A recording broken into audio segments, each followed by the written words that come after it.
శ్రీలంకతో జరిగిన రెండో టీ20లో భారత్ 7 వికెట్ల తేడాతో విజయం సాధించింది. దీంతో 3 టీ20ల సిరీస్ను భారత్ ఒక మ్యాచ్ మిగిలుండగానే 2-0 తేడాతో కైవసం చేసుకుంది. టాస్ ఓడి తొలుత బ్యాటింగ్ చేసిన శ్రీలంక నిర్ణీత 20 ఓవర్లలో 9 వికెట్ల నష్టానికి 161 పరుగులు చేసింది.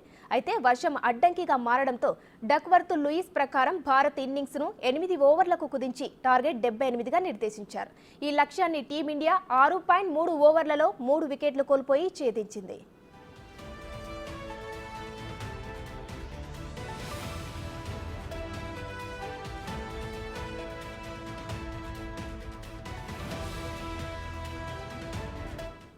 ఓపెనర్ సంజు శాంసన్ డకౌట్ అయిన యశస్వి జైస్వాల్, సూర్యకుమార్ యాదవ్, హార్దిక్ పాండ్యా, ధనాధన్ ఆట తీరుతో అలరించారు. భారత బౌలర్లలో రవి బిష్నోయ్ 3 వికెట్లు తీయగా హార్దిక్ పాండ్యా, అక్షర్ పటేల్, హర్షదీప్ సింగ్ తలో 2 వికెట్లు పడగొట్టారు.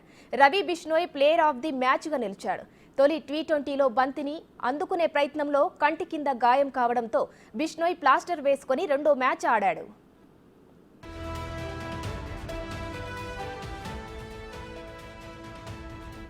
సిరీస్లో చివరిదైన మూడో టీ20 మంగళవారం జరుగుతుంది.